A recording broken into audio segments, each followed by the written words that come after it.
awalnya itu ada tiga teman-teman.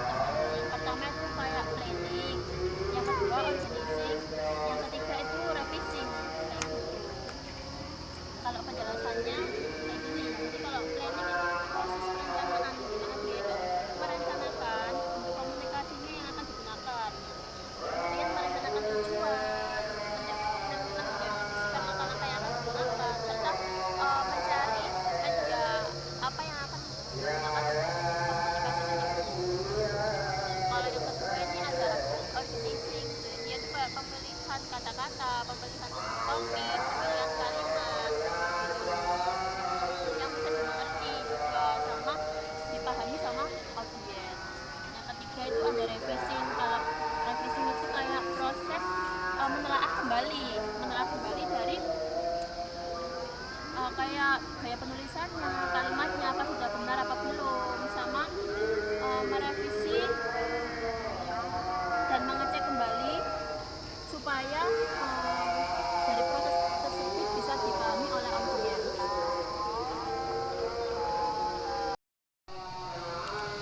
Terus kan ada seleksi saluran dan media, itu kan ada dua, komunikasi lisan sama komunikasi tertulis. Terus bedanya apa ya? Kalau komunikasi lisan itu kita bicara langsung sama lawan bicara, kayak misalkan aku sama Andi, kayak gitu. Jadi dia mengucapkan bisa pakai handphone juga bisa, kayak video call juga bisa. Jadi ada ucapan secara langsung, ada ucapan kata-kata. Kalau yang lisan itu lebih kayak surat penyurat, kayak konfirmasi barang datang ke customer.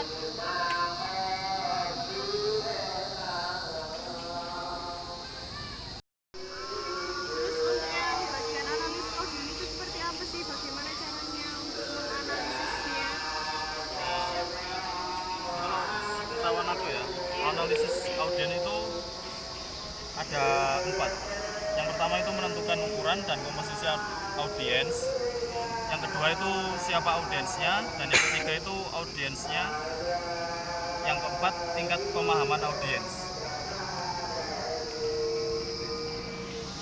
Untuk penentuan ide pokoknya kan ada dua, yang tekstura pendapat sama pembatasan cakupan itu.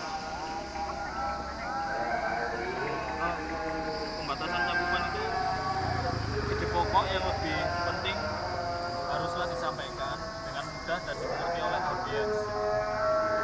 Kalau yang teknik kurang dapat, suatu teknik kreativitas yang mengupayakan penyelesaian dari suatu masalah tertentu dengan mengumpulkan gagasan secara spontan dari anggota kelompok. Terus untuk cara merevisi pesan-pesan bisnis itu gimana ya?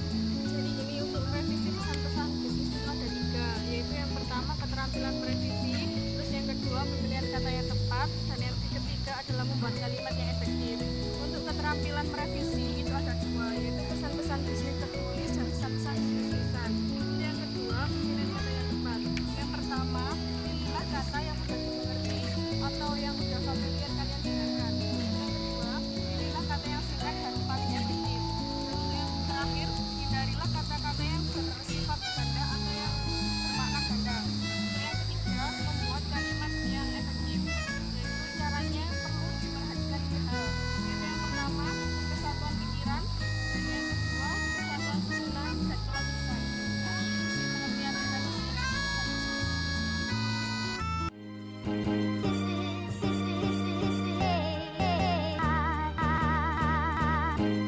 Jadi teman-teman kalau kesimpulannya pada malam ini dari proses komposisi itu ada 3 ya teman-teman ya. Ada yang planning, kemudian organizing, sama revising.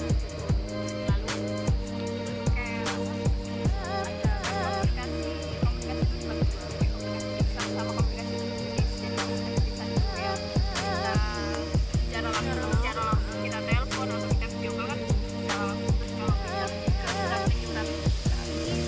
Jadi semua itu harus praktis dan jelas di audiens. supaya mudah untuk dipahami. Biar nggak bertele-tele juga